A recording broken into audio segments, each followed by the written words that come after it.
రంగారెడ్డి జిల్లా Moinabad farm house లో కోడి పందాల కేసులో పట్టుబడిన 84 కోళ్ల వేలంపాట వేశారు. రాజేంద్రనగర్లోని రంగారెడ్డి కోర్టులో జడ్జి సమక్షంలో వేలంపాట నిర్వహించారు. పందెం కోళ్లను దక్కించుకోవడానికి పెద్ద సంఖ్యలో స్థానికులు వేలంపాటలో పాల్గొన్నారు.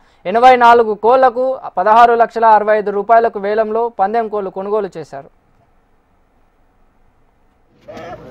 సంబంధించి క్రైమ్ నంబర్ 80/25 లో ఒక 60 మందిని వాళ్ళు గేమింగ్ యాక్ట్ కింద పట్టుకోవడం జరిగింది. దాంట్లో పాల్గొన్నటువంటి కోళ్లను కూడా తీసుకొచ్చి కోర్టులో డిపాజిట్ చేయడం జరిగింది. వీటిని కోర్టు వారు 13th mm కోర్టు వారు ఓపెన్ యాక్షన్ చేశారు. దాంట్లో అడ్వకేట్లు మరియు సివిలియన్స్ అందరూ పాల్గొన్నారు. ఒక 100 మంది వరకు. టోటల్ 84 కోళ్లకు 10 లాట్లుగా డివైడ్ చేసేసి 10 కోళ్ళు లెక్క సపరేట్గా చేసేసి వీటిని ఓపెన్ యాక్షన్ చేస్తే 16,60,000 రూపాయల వరకు వీటికి రావడం జరిగింది. అవన్నీ కూడా కోర్టు ద్వారా గవర్నమెంట్కు డిపాజిట్ అవుతాయి. దీనికి సంబంధించి ఇంకా వేరే 30 lakhs కూడా ఏదో రికవరీ చేసిరని చెప్పేసి అందులో ఉంది. అది కూడా కోర్టు ద్వారా గవర్నమెంట్ డిపాజిట్ అయిపోతాయి.